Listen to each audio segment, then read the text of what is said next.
일란성 쌍둥이는 완전히 똑같을까? 쌍둥이에는 이란성과 일란성이 있습니다. 이 이란성 쌍둥이는 두 개의 남자가 서로 다른 각각의 정자와 동시에 수정하여 착상될 때 탄생할 수 있습니다. 이란성 쌍둥이는 서로 다른 두 개의 수정란에서 출발합니다. 정자도 다르고 남자도 다르므로 쌍둥이는 다른 DNA를 가지고 있는 것입니다. 따라서 성격, 성별, 체격 등 많은 면에서 DNA를 가지고 있는 것입니다. 따라서 성격, 성별, 체격 등 많은 면에서 차이가 생기게 됩니다. 일란성 쌍둥이는 하나의 수정란이 두 개로 나누어져서 발생한 경우로 동일한 DNA를 가지고 태어납니다. 어린 시절의 일란성 쌍둥이는 너무 닮아서 부모조차도 구별하기 힘들 정도입니다. 하지만 일란성 쌍둥이가 성장하면서 성격, 식성, 행동 등에서 조금씩 차이가 생기게 됩니다. 일란성 쌍둥이에서 나타나는 차이를 후성 유전적인 차이라고 할 수 있습니다.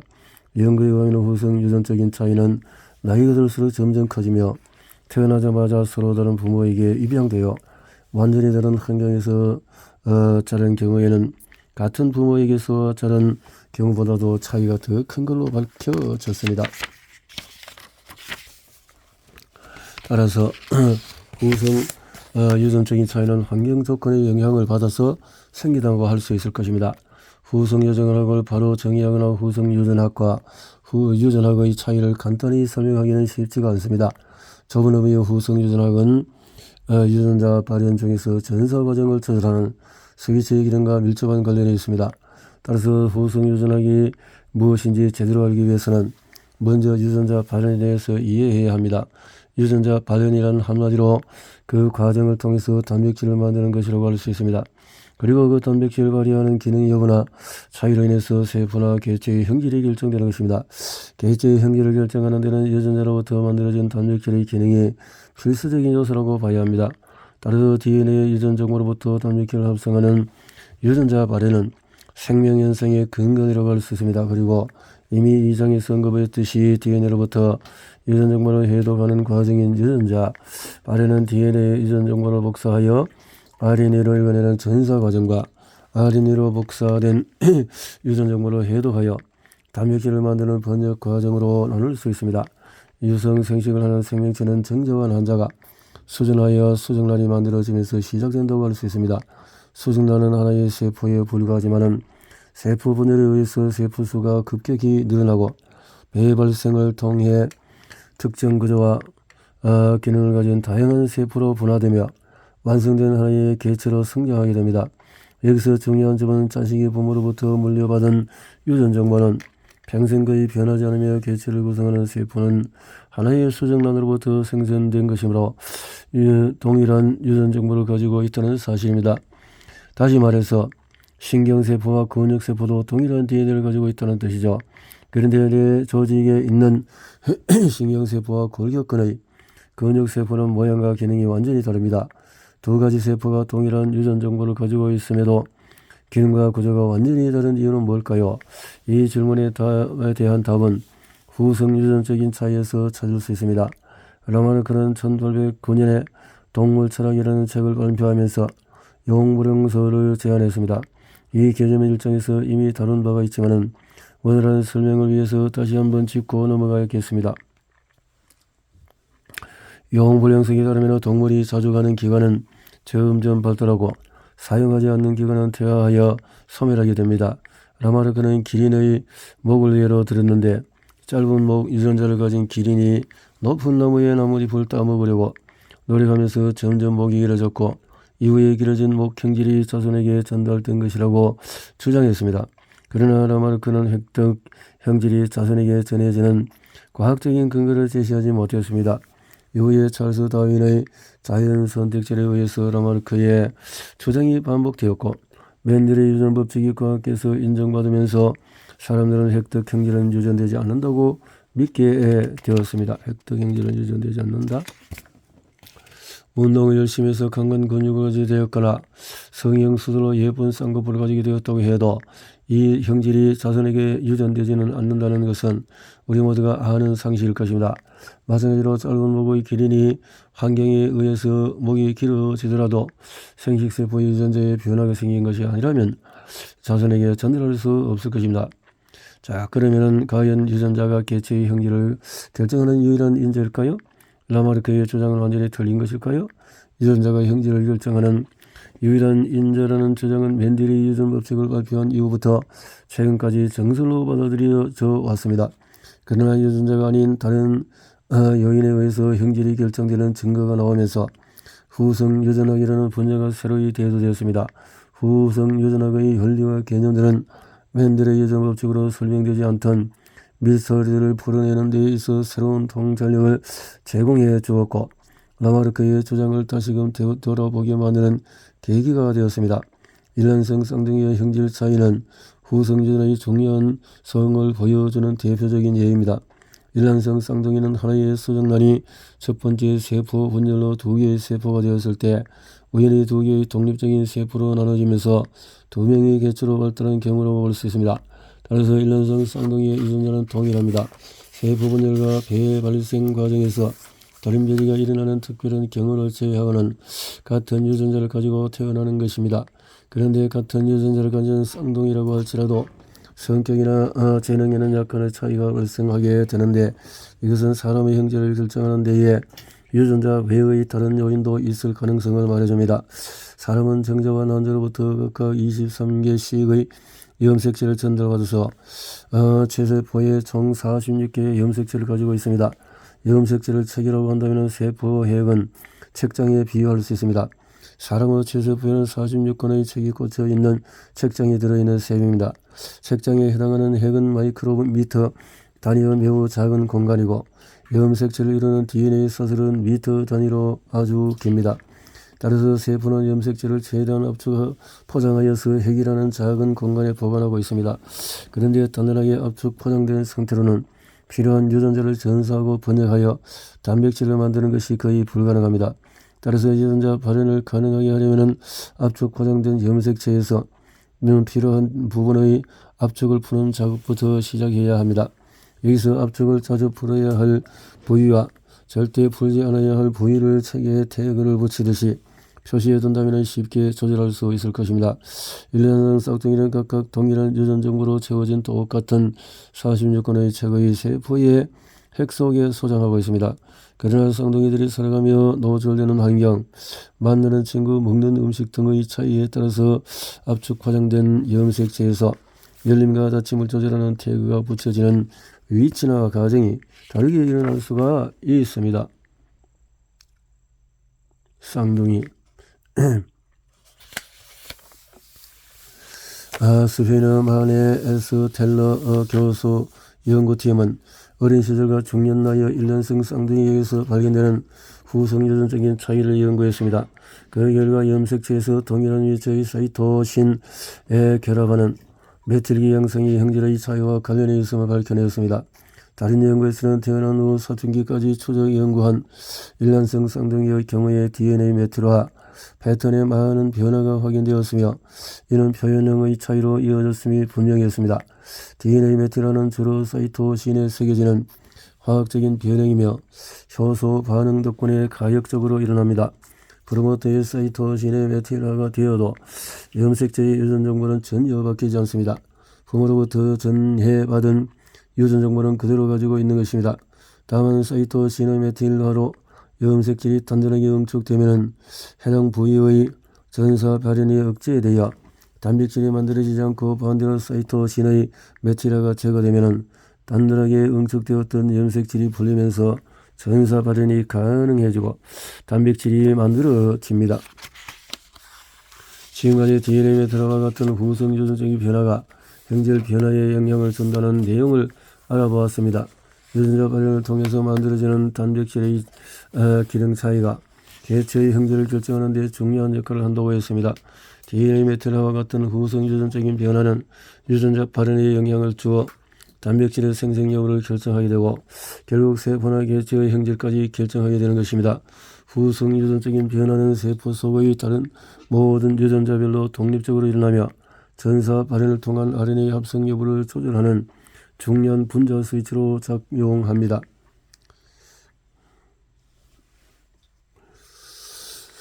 우리 몸을 만드는 세포의 탄생 비밀은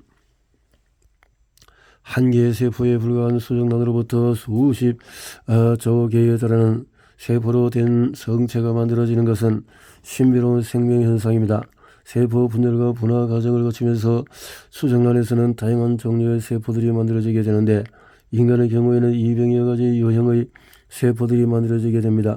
여기서 중요한 것은 수십조 개에 달하는 세포가 모두 동일한 유전체를 가지고 있다는 사실입니다. 그렇다면 하나의 수정란에서 만들어진 동일한 유전체의 세포들이 어떻게 완전히 다른 구조와 기능을 가진 200여 가지의 각가지 다른 세포들로 변신할 수 있었던 걸까요?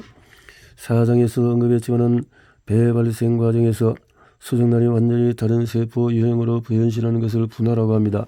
수정란에서 배발생 과정을 통해 기능과 구조가 완전히 다른 세포 유형으로 변신하는 분화 과정은 산정상에서 개공 아래로 굴려버린 바위의 운명에 비유할 수 있습니다. 후성유전학의 아버지라고 불리는 건네드 워싱턴은 산 정상에서 아래로 굴러 떨어진 바위처럼 수정란의 줄기세포도 일단 분화 신호를 받아 정해진 세포 유형으로 변하게 되면 다시 처음으로 되돌아가지 못한다고 설명했습니다. 당시에는 특정 유형으로 분화된 세포가 원래의 줄기세포 상태로 되돌아가는 것은 불가능하다고 생각했습니다. 하지만 2016년에 노벨상을 받은 일본 과학자 야마나카 신야 교수는 체세포를 줄기세포로 되돌아오게 하는 것이 가능하다고 밝혔습니다. 다시 말해서 벽 아래로 굴러떨어진 바위를 거꾸로 산 정상에 되돌리는 것이 가능하다는 것입니다. 수정란이 배발생을 할 때 줄기세포 속에서는 어떤 일이 일어나는 걸까요? 초기 배아의 줄기세포는 우리 몸의 어떤 세포로도 변신이 가능한 능력을 가지고 있습니다. 줄기세포가 특정 분화의 신호에 노출되면 즉각적으로 어떤 유형의 세포가 될 것인지 운명이 정해지며 운명이 결정된 세포는 자신만의 고유한 구조와 기능을 가진 특정한 세포로 변신하게 됩니다. 분화 신호라는 것이 대체 무엇이기에 이런 일이 가능할까요? 해답은 분화 신호에 대응하여 유전자 발현을 지휘하는 후성 유전적인 작동 시스템에 있습니다. 수정란 속의 전체 유전 정보를 유전체라고 합니다. 인간의 세포는 총 46개의 염색체로 된 유전체를 가집니다. 4장에서도 설명했듯이 각각의 염색체를 한 건의 책으로 비유한다면 세포는 46건의 책이 소장된 책장을 가지고 있다고 할 수 있습니다. 우리 몸을 구성하는 200여 종류의 세포 유형은 하나의 수정란으로 만들어졌으므로 동일한 유전체를 보유하고 있습니다. 동일한 46건의 책이 꽂힌 책장을 가지고 있는 것입니다. 수정란에서 200여 종류의 세포 유형으로 변신하는 과정을 알아보기 전에 우선 서로 다른 유형의 세포들 사이에 어떤 차이점이 있는지를 알아보겠습니다. 신경세포와 피부세포는 기본적으로 동일한 유전체를 가지고 있으며 세포의 기능 유지에 필요한 유전자가 발현되고 있을 것입니다. 그런데 신경세포의 특성을 나타내는 유전자는 피부세포에서는 발현되지 않을 것이고 피부세포의 특성을 나타내는 유전자는 신경세포에서는 발현되지 않을 것입니다. 다시 말해서 세포의 유형에 따라서 기능 유지에 필요한 유전자가 조금씩 다르다는 게 됩니다. 세포의 기능 유지에 필요한 유전자가 발현되려면 전사 온오프 스위치가 제대로 작동되어야 합니다. 후성 유전 조절 시스템은 이런 전사 스위치를 조절하는 역할을 합니다. 결론적으로 세포가 가진 유전체 중에서 어떤 유전자가 발현되느냐에 따라 세포 유형이 달라지며 세포의 정체성이 결정되는 것입니다. 세포 유형마다 사용되는 유전자의 조합이 달라질 수 있는 이유는 후성 유전적인 작동 시스템이 유전자별로 온오프 전사 스위치를 선별하여 달아주기 때문입니다. 결국 출발점에 해당하는 수정란의 유전체에 포함된 모든 유전자들은 유전정보 해독 측면에서 전부 동일한 잠재력을 가집니다. 이처럼 후성 유전 조절 시스템의 도움으로 특정 조합의 유전자만 사용되도록 조직화한 유전체를 후성 유전체라고 합니다. 따라서 세포 유형마다 고유한 후성 유전체를 조직화하여 세포 정체성을 확보하며 한 번 만들어진 후성 유전체는 세포 분열을 거듭해도 바뀌지 않고 모세포에서 딸세포로 대물림이 됩니다. 모든 유형의 세포는 필요한 유전자의 전사 스위치만 ON 상태로 켜두고 불필요한 유전자의 전사 스위치는 OFF 상태로 완전히 꺼둡니다. 그런데 세포 유형에 따르면 세포 유전자의 전사 ONOFF 스위치의 차이가 있으며 세포 유형에 따른 ONOFF 스위치의 상태는 절대로 바뀌지 않아야 합니다. 만일 필요한 유전자의 전사 스위치가 꺼지거나 불필요한 유전자의 전사 스위치가 켜지게 되면 세포의 정체성이 무너지게 됩니다. 생명체에서 세포 정체성에 변화가 생긴다는 것은 생명체의 운명을 바뀔 수 있는 매우 심각한 일입니다. 따라서 분화 과정에서 전해진 전사 스위치의 상태는 생명체가 죽을 때까지 절대 바뀌지 않아야 합니다. 세포의 전사 스위치 상태를 구축하고 안정적으로 유지하는 데 매우 중요한 역할을 하는 것이 바로 후성 유전적인 작동 시스템인 것입니다. 이어서 후성 유전적인 작동 시스템이 전사 스위치를 조절하는 방식에 대해서 알아보겠습니다. 이 장에서 언급한 대로 유전자 발현은 전사 과정과 번역 과정으로 나뉘며 전사 조절 부위인 프로모터가 전사 과정의 시작을 결정합니다. 프로모터 부위에서 전사 과정이 시작되려면 전사 스위치가 켜져야 하며 이를 조절하는 것이 후성 유전적인 작동 시스템입니다. 4장에서 언급했던 태그 기능의 후성 유전적인 변화는 ONOFF 전사 스위치의 역할을 합니다. 프로모터에 붙여지는 태그의 예로는 사이토신 염기에 새겨지는 DNA 메틸화, 히스톤 단백질의 꼬리에 일어나는 다양한 공유 결합 등이 있습니다. 이외의 다양한 후성 유전적인 변화들 역시 전사 발현을 조절하는 스위치로 기능하는데 이에 대해서는 나중에 다루겠습니다. 전사 스위치를 켜거나 끄는 결정은 프로모터 주변의 염색질의 구조 및 상태와 밀접하게 연관되어 있습니다. 프로모터 주변의 염색질 구조가 응축하면 전사 인자 및 RNA 중합 효소가 프로모터에 접근하기 어려워져서 전사 과정이 시작이 될 수가 없고 반대로 염색질 구조의 응축이 풀리면 전사 인자 및 RNA 중합 효소가 프로모터에 접근하기 쉬워져서 전사 과정이 시작될 수가 있습니다. 이때 염색질 구조를 응축시키거나 응축을 푸는 일은 후성 유전적인 작동 시스템이 결정합니다. 후성 유전적인 변화에 해당하는 표식의 종류에 따라서 염색질 구조의 응축 정도가 바뀌면서 전사 발현 여부가 결정되는 것입니다. 다시 정리해 보면 다음과 같습니다. 신경세포와 피부세포는 동일한 유전체를 가지고 있지만 서로 다른 특성을 나타냅니다. 신경세포와 피부세포의 후성 유전적인 변화는 독립적으로 일어나며 각 세포 종류마다 서로 다른 조합의 태그를 가진 고유의 후성 유전체를 보유하고 있습니다. 이 원리를 전체 유형에 적용해 보겠습니다. 인간을 구성하는 세포는 200여 가지 유형이 있지만 모두 동일한 유전체를 갖고 있습니다.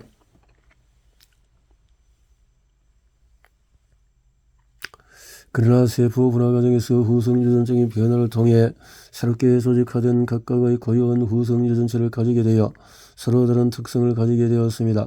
후성 유전적인 변화를 분자 수준에서 알아보기로 하겠습니다.